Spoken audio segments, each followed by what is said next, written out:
Marcus Whitmore thought he knew what heroism looked like. It looked like success, wealth, power, achievement, then a homeless woman saved his son from drowning. And Marcus learned that heroism looks like sacrifice without expectation, like risking your life for someone you don't know, like asking for nothing in return when someone offers you everything. Her name was Sarah. She had nothing, but she gave Marcus something he'd lost years ago, his humanity. Before we begin, comment where you're watching from. Enjoy the story. Marcus Whitmore was late. Again. He rushed through Central Park, phone pressed to his ear, barely noticing the autumn leaves or the families enjoying the Saturday afternoon. His 8-year-old son, Daniel, trailed behind him, trying to keep up. "I understand your concerns, Richard, but the Tokyo deal takes priority," Marcus said into his phone, not slowing down. "Reschedule the Berlin meeting." "Dad, can we slow down?" Daniel asked, breathless. Marcus waved him off without turning around. "Just keep up, buddy. Daddy's working." They passed a woman sitting on a bench near the lake. She wore layers of mismatched clothes, her belongings in a shopping cart beside her. Her face was weathered, but her eyes were kind. Marcus had seen her before. She was always there, at that same bench. He'd walked past her hundreds of times over the past year. Never once made eye contact. "Dad, look!" Daniel pointed at the ducks on the lake. "Can we feed them?" "Not now, Daniel. We're meeting your mother in 10 minutes. Daniel's face fell. He wandered toward the water's edge, picking up stones to skip across the surface. Marcus continued his phone call, pacing near a tree, completely absorbed in business negotiations. He didn't see Daniel lean too far over the water, didn't see the boy lose his balance, didn't hear the small splash as his son fell into the lake, but Sarah did. She was on her feet instantly, dropping the book she'd been reading. The lake looked calm, but she knew the current near the bridge was deceptive, dangerous. Daniel surfaced once, arms flailing, unable to swim. The current was pulling him toward deeper water. "Help!" he screamed. "Dad!" Marcus spun around, his phone clattering to the ground. "Daniel!" He ran toward the water but froze at the edge, panic overwhelming him. He couldn't swim. Never learned. Always meant to. "Somebody help! My son is drowning!" People stopped, stared, pulled out phones to record. But no one moved, except Sarah. She kicked off her worn shoes and dove into the freezing water without hesitation. The cold shocked her system, but she pushed through it, swimming hard against the current. Daniel had gone under again, his small arms no longer visible. Sarah dove beneath the surface, eyes burning in the murky water. She saw him sinking, his eyes wide with terror. She grabbed him, kicked upward, broke the surface. Daniel coughed and sputtered, clutching her desperately. "I've got you," Sarah said calmly, though her own heart was racing. "Just hold on to me." She swam back toward shore, fighting the current with every stroke. Her arms burned, her lungs screamed, but she didn't let go. Marcus waded in as far as he dared, reaching out desperately. Other bystanders finally moved to help, forming a human chain. Sarah pushed Daniel toward them with the last of her strength. Hands grabbed the boy, pulling him to safety. Marcus caught his son, fell to his knees in the shallow water, clutching Daniel against his chest. "Daniel, are you okay? Can you breathe?" The boy coughed up water, then started crying. Marcus had never been so grateful to hear his son cry. When he looked up to thank the woman who'd saved his child, she was already walking away, dripping wet, shivering. "Wait," Marcus called. "Please wait!" But Sarah kept walking. She grabbed her cart and disappeared into the trees. Marcus wanted to follow, but Daniel needed him. Paramedics had arrived. Police were asking questions. By the time everything was handled, the woman was gone. That night, after Daniel was safely asleep at home, Marcus sat in his study staring at nothing. His son had almost died. Because Marcus had been on a phone call. Because Marcus hadn't been paying attention, and a stranger, a homeless woman he'd walked past 1,000 times, had risked her life to save his child. He didn't even know her name. For 3 days, Marcus couldn't stop thinking about her. He'd asked Daniel what he remembered. She said her name was Sarah. She told me everything would be okay. "She saved me, Dad." Marcus hired a private investigator. "Find her," the homeless woman from Central Park. I need to thank her. It took 2 days. Her name is Sarah Mitchell, the investigator reported, age 41. Currently living under the Fifth Avenue Bridge. She's been homeless for about 3 years. Before that, she was a social worker. No criminal record. Her daughter died in a car accident and she lost everything after. Marcus felt something crack inside his chest. She'd lost her child, and still saved his. He found her on a Thursday morning sitting under the bridge with a thermos of coffee and the same book she'd been reading in the park. Sarah? He approached carefully. She looked up, recognition flickering in her eyes. The father. Is your son okay? He's perfect, thanks to you. Marcus sat down beside her, not caring about his $3,000 suit. I've been looking for you. I wanted to thank you properly. You just did. No, I mean really thank you. You saved my son's life. You risked everything. He pulled out an envelope. This is $100,000. Please take it. Sarah didn't even look at the envelope. I don't want your money. Then tell me what you want.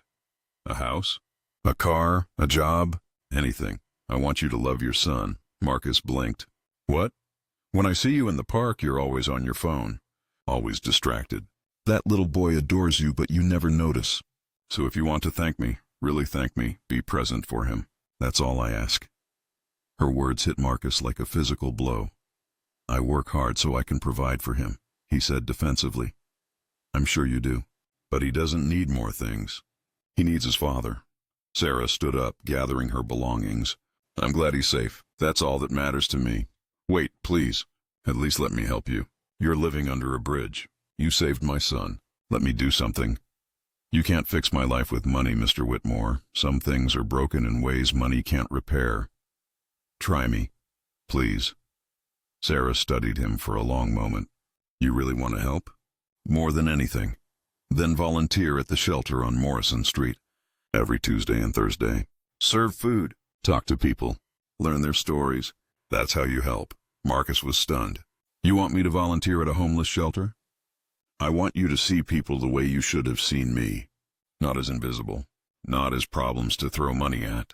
As human beings with stories and dignity. She walked away, leaving Marcus sitting alone under the bridge.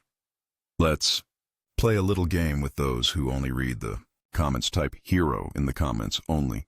Those who made it this far will understand. Now let's continue with the story.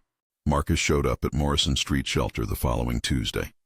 He felt ridiculous in his casual clothes, still expensive, but attempting to look normal.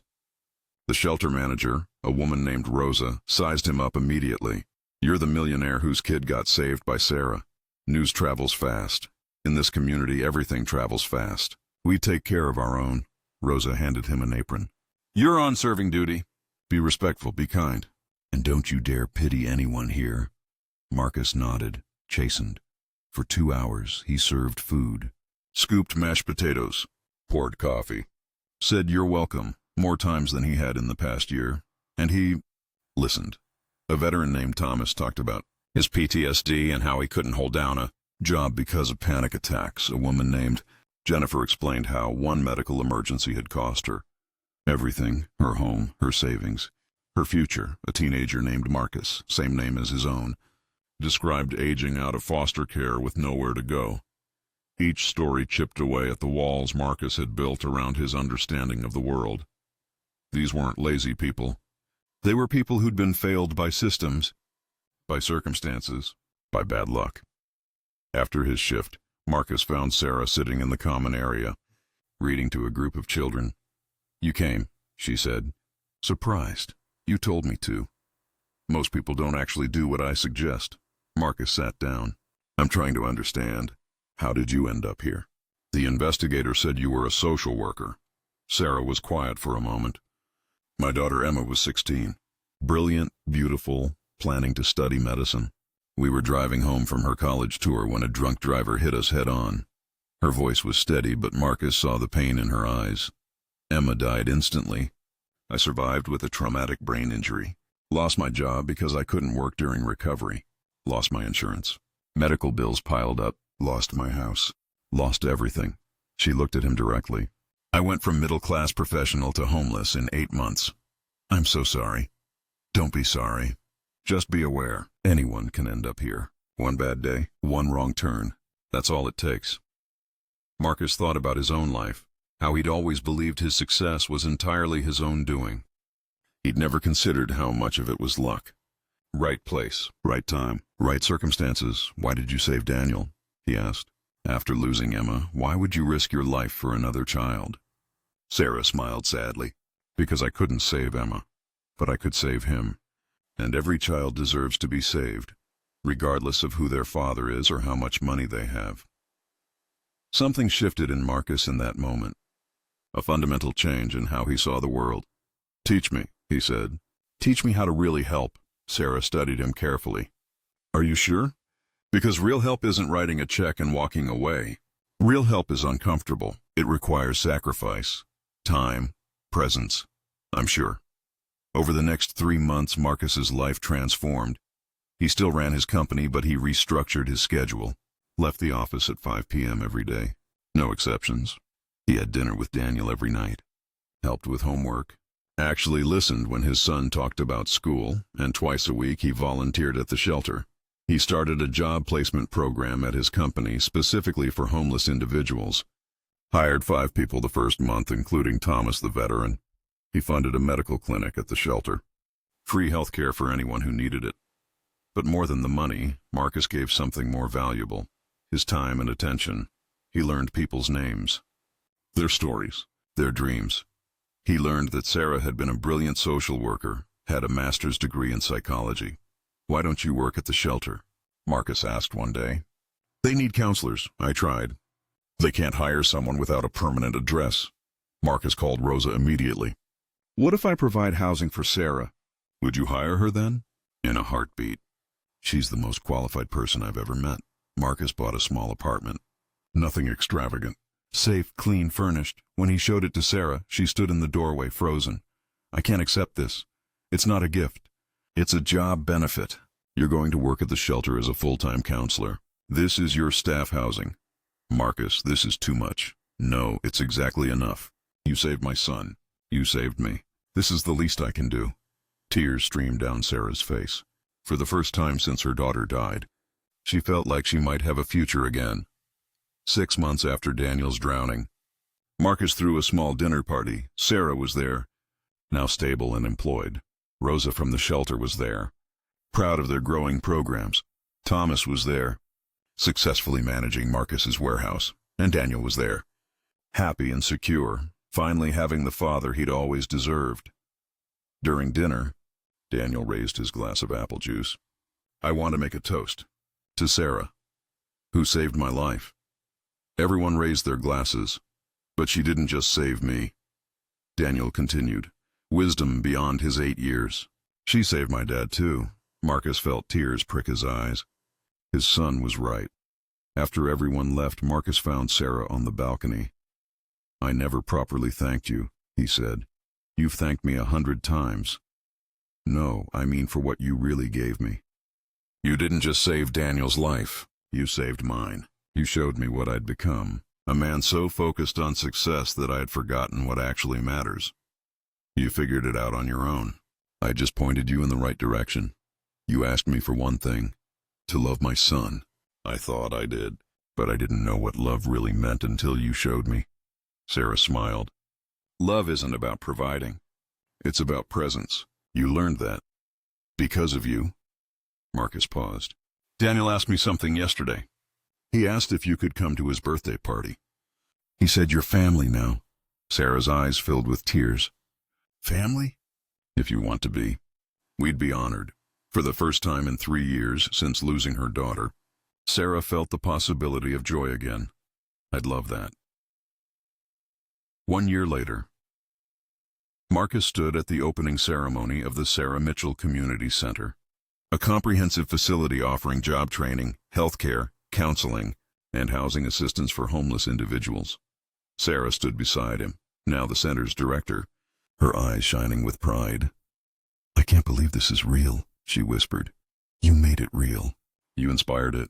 This is your vision. Daniel ran up excited. Sarah, come see the kids' area. They have books and everything. Sarah laughed and let Daniel pull her away. A reporter approached Marcus.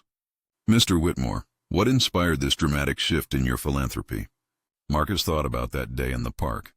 The day his son almost died. The day a homeless woman he'd never bothered to see saved everything that mattered. I learned that heroism doesn't look like I thought it did. Real heroes don't wear expensive suits or run corporations. They're the people who sacrifice without expectation, who give without needing recognition, who see the humanity in others when society has rendered them invisible. Are you referring to Ms. Mitchell? I'm referring to thousands of people like her. People with incredible stories and strength who just need someone to see them, really see them. That evening, Marcus sat on his couch with Daniel, reading a bedtime story. Something he did every single night now. "Dad?" Daniel asked sleepily. "Yeah, buddy. I'm glad Sarah saved me. But I'm more glad she saved you." Marcus kissed his son's forehead, grateful beyond words for the gift of perspective, for the reminder that success isn't measured in dollars or deals. It's measured in presence, in love, in seeing the people around you and honoring their humanity. Sarah Mitchell had given him that gift, not by asking for something, but by asking for nothing except the one thing that truly mattered, that he love his son. And in learning to do that, Marcus learned to love better. To see better, to be better, all because a woman with nothing had everything that mattered. What did you think of Marcus and Sarah's story? Share your thoughts in the comments below. Rate this story from 0 to 10. Subscribe and turn on notifications to never miss our inspiring stories. Click the next video for another powerful tale of unexpected heroism.